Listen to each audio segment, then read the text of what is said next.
What are the three major stock market indices in the United States of America, and how do hedge funds across the world use these indices as benchmarks for outperformance? Let's take a look at that in this video. The three major stock indices in the US markets are: the first one is Nasdaq Composite, the second one is S&P 500, and the third one is DJIA.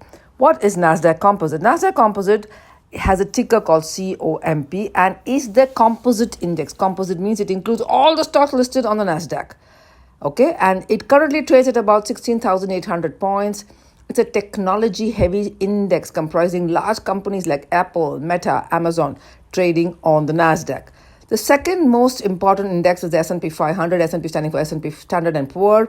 It's a market capitalization of all the stocks listed across the United States. The S&P 500, therefore, the most widely used benchmark across hedge funds, mutual funds, and amongst the more prominent companies are Amazon, JP Morgan, Chase, etc.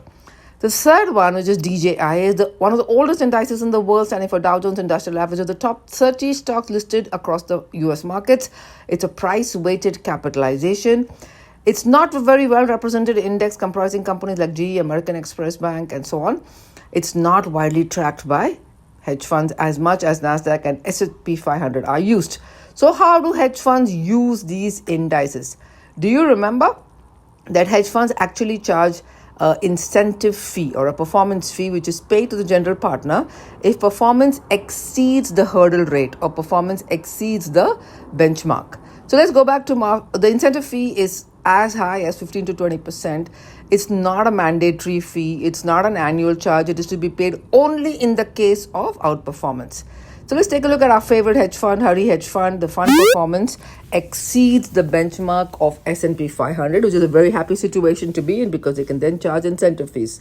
Hurry Hedge Fund's performance is up 10%, and the underlying benchmark, that is S&P 500 performance year on year, Y on Y, for the same duration, same period, is up only 7%. Yay, they can charge incentive fees. Let's identify which is the odd one out over here. Is it Nifty 50, DJIA, Swift, or Sensex? Awaiting your answers in the comment section below. And if you can provide an explanation for why it is the odd one out, do let me know as well. Thank you so much for watching this video. My very best wishes for you, and I'm waiting over here for your comments.